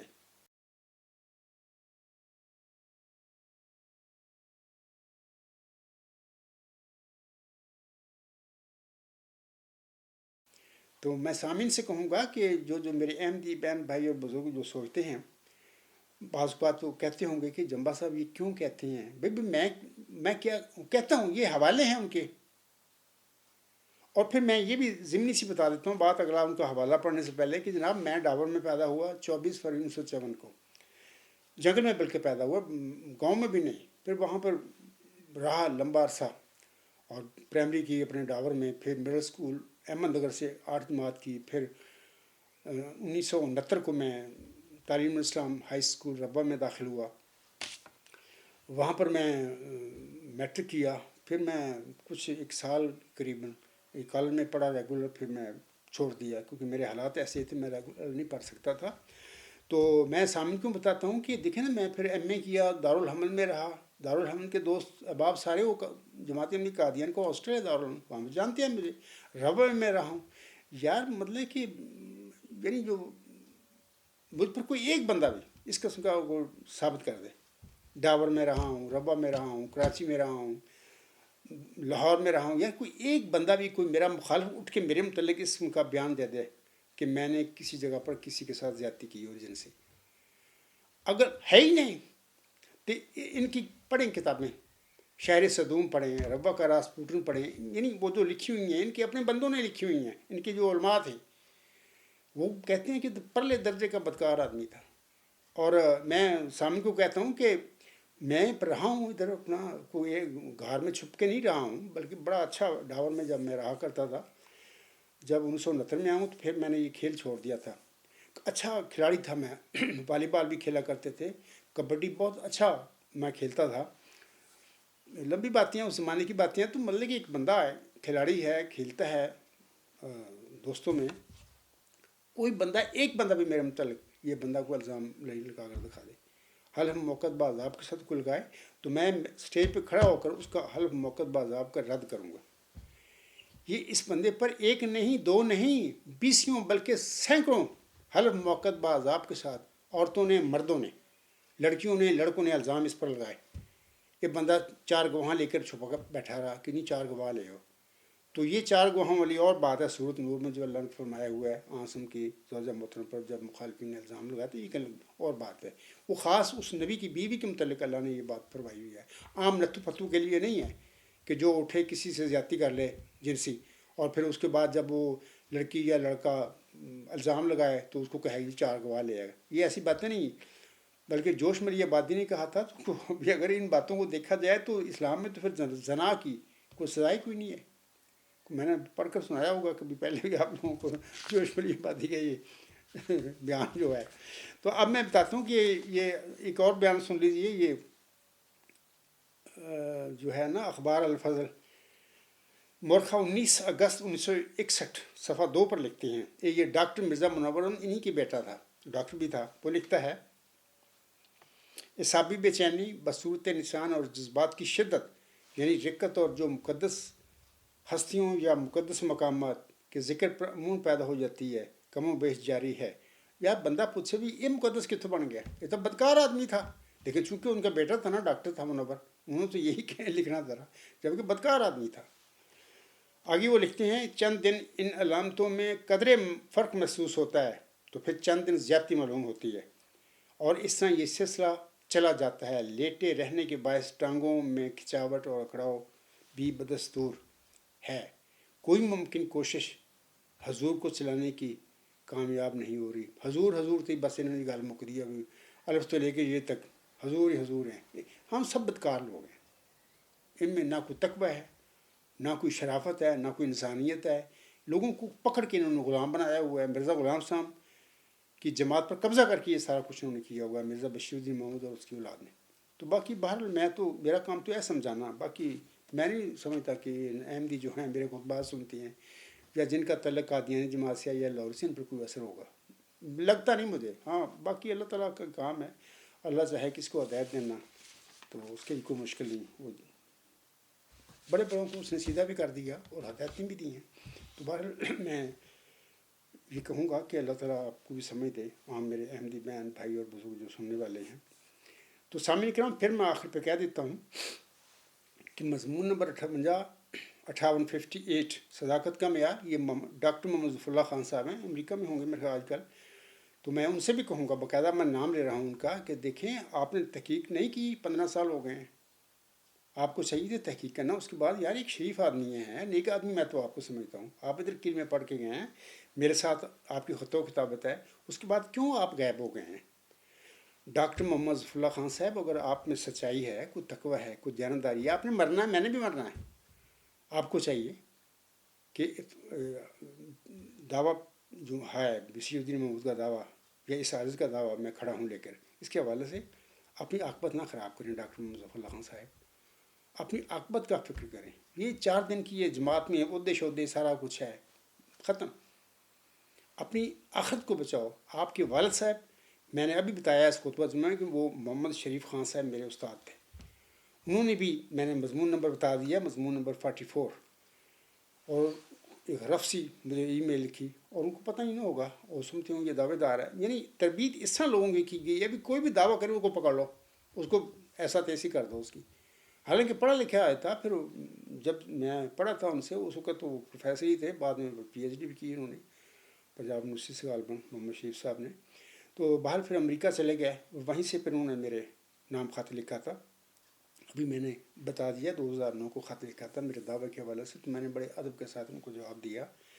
تو اس طرح ان کا بیٹا تھا ڈاکٹر محمد ظفر اللہ خان صاحب، آج کل امریکہ میں ہوتے ہیں. میں ان سے بھی کہوں گا کہ سر میرا آپ سے کوئی جھگڑا نہیں. الغلام.com پڑھیں، وہاں پر میرے مضامین پڑھیں. اور بشیر الدین محمود احمد نے کیا کیا آپ کے مضمون ہی میں نے ذکر، جوابی مضمون میں نے ذکر کیا ہوا ہے کہ پہلے بیان کیا تھے اس کے بندے کے، اور خواب دیکھنے کے بعد کیا بیان تھے، اور پھر خواب دیکھنے کے بعد دعویٰ کرنے کے بعد 10 سال بعد اس کے ساتھ کیا ہوا. آپ سب لوگوں کو میں نے بتایا ہوا. اس کے بعد بھی اگر آپ سمجھتے ہیں کہ نہیں کوئی ایسی گل نہیں، خیر ہے یہ جہاں میں ٹھاک لا کا ہینڈ ڈٹا، چلو ٹھیک ہے، تمہاری زندگی ہے، اللہ آپ کو سمجھ دے، تو اللہ آپ پر رحم فرمائے. سامعین کرام، اس کے بعد نا میں بتانا چاہتا ہوں کہ ایک انگریز مدبر اور شاعر وہ گزرا ہے، جارج گارڈن بائرن. تو یہ شاعر بھی تھے اور انہوں نے سیاست میں بھی حصہ لیا، اور مدبر آدمی تھے، پڑھے لکھے انسان تھے. تو وہ لکھتے ہیں، یہ جلدی نوجوانے میں فوت ہو گئے. وہ لکھتے ہیں ایک جگہ پر، یہ کہتے ہیں جو لوگ سوال نہیں اٹھاتے وہ منافق ہیں. میں اپنے مخاطب جو ہیں میرے، جو خطبہ میرا سنتے ہیں، میں سب سے کہہ رہا ہوں کہ یہ جارج گارڈن بائرن کے الفاظ ہیں. اور میں اپنی احمدی بہنیں بھائی اور بزرگوں سے سوال کرتا ہوں کہ یہ آپ یہ جو جارج گارڈن بائرن کے الفاظ ہیں ان پہ غور کریں. آپ لوگوں کے پاس کوئی میرے دعویٰ کے حوالے سے کوئی سوال ہو تو کریں، مجھے لکھ کے بھیجیں، اور کیل میں آئیں، فرینکفورٹ مجھے بلا لیں، لندن میرے ساتھ بات کر لیں. لیکن آپ کیوں سوئے ہوئے؟ اپنی آخرت برباد نہ کرو. وہ میں پھر آگے پڑھتا ہوں، وہ کیا کہتے ہیں. وہ کہتے ہیں جارج گارڈن بائرن کہتے ہیں جو لوگ سوال نہیں اٹھاتے وہ منافق ہیں، وہ لوگ جو سوال کر نہیں سکتے وہ احمق ہیں، اور جن کے ذہن میں سوال ابھرتا ہی نہیں وہ غلام ہیں.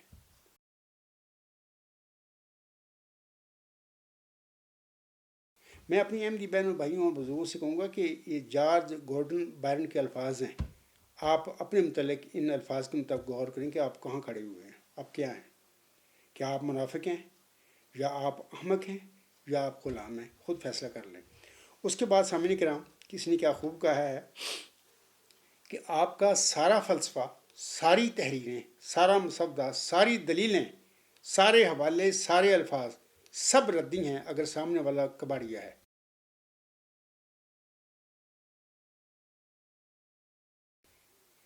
میں بڑی معذرت کے ساتھ اپنے احمدی بہنوں بھائیوں اور بزرگوں سے کہوں گا کہ مرزا بشیر الدین محمود اور اس کی اولاد نے 1914 سے جماعت احمدیہ مرزا غلام صاحب کی جماعت پر قبضہ کر کے تم سب لوگوں کو معذرت کے ساتھ کباڑی بنا دیا. اور ڈاکٹر محمد ظفر اللہ خان صاحب، میں آپ سے بھی مخاطب ہوں.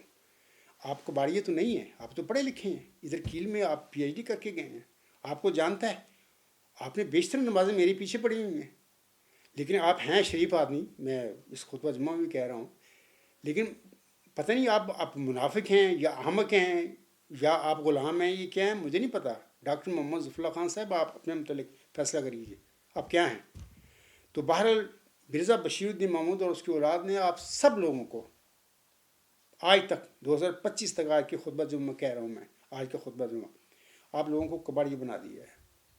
یہی وجہ ہے کہ میرے اس دعوے کے حوالے سے کوئی ٹس سے مس ہونے کے لیے تیار نہیں، نہ کوئی احمدی بہن، نہ کوئی بھائی، نہ کوئی بزرگ، نہ کوئی ارباب اختیار میں سے۔ اس سے جعلی خلیفہ بیٹھا، جن عقل نہ موت، پتہ نہیں اس کو، اس سے ڈرتے پھر رہے ہیں اخراج نہ ہو جائے، ہمارا مقاطع نہ ہو جائے۔ بہر اللہ تعالیٰ آپ پر رحم فرمائے۔ سامعین کرام، میں اسی پہ اپنا خطبہ جمعہ آج کا ختم کرتا ہوں، اور اللہ تعالیٰ سے دعا گو ہوں کہ اللہ تعالیٰ ان سب جو احمدی بہن بھائی اور بزرگ ہیں، یا مسلمان احمدی یا مسلمان بھائی بہنیں جو بزرگ ہیں، ان کو سب کو سمجھ دے، عقل دے، فہم دے، اور ان کو شعور دے کہ اپنی زندگی اس دنیا میں جو گزار رہے ہیں منافقت سے دور ہو جائیں، اور حماقتیں بھی نہ کریں، اور غلامی سے بھی باہر آ جائیں، حق اور سچ کے ساتھ قرآن کی روشنی میں اپنے عقائد کا تجزیہ کریں، پرکھیں کہ وہ کہاں کھڑے ہیں۔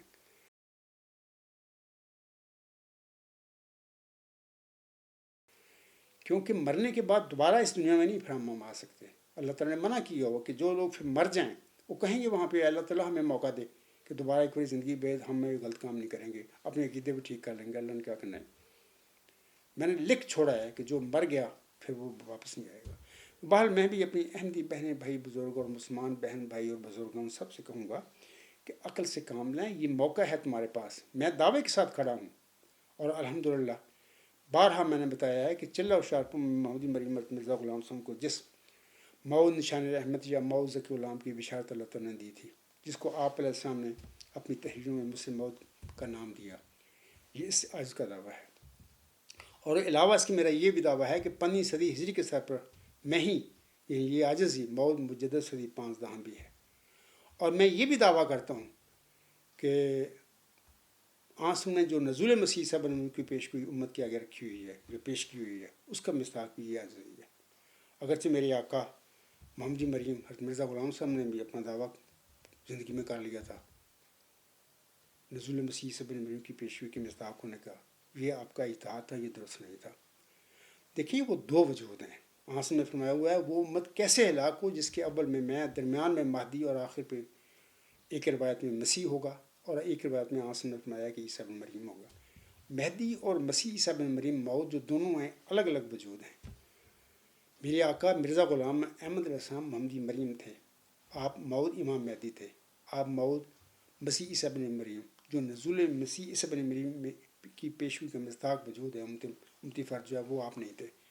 وہ ذکی غلام ہے موعود، جو آپ علیہ السلام کو آپ کی دعائیں قبول فرما کر اللہ نے آپ کو چلہ و شارپوں میں بشارت دی تھی۔ بہرحال اللہ تعالیٰ آپ سب کو سمجھ دے، اور کوشش کریں کہ اپنی آخرت کو بچائیں۔ اللہ آپ پر رحم فرمائے، آپ سب کو صحت تندرستی دے، آپ کی حفاظت کرے، اللہ آپ پر رحم فرمائے، اور آپ کو آپ کے نصیب میں تقویٰ کریں، اور آپ دعائیں کریں، اللہ سے مت مانگیں کہ اے اللہ ہمیں ہر قسم کی ہلاکتوں سے بچاتے ہوئے ہمارا خاتمہ بالخیر کرنا، اور اگر ہماری زندگی میں کوئی مدعی ہو، معمور تیری جناب میں اس دنیا میں بھیجا گیا ہو، تو ہمیں اس کی قبولیت سے محروم نہ کرنا، ہمیں اس کو ضرور قبول کرنے کے توفیق بخشنا۔ اس میں میں اپنا آج کا خطبہ ختم کرتا ہوں۔ وما علینا الا البلاغ وآخر الدعوانا الحمد للہ رب العالمین۔ فالحمد للہ اولا وآخرا وظاہرا وباطنا، هو مولانا نعم المولا ونعم النصیر ونعم الوکیل۔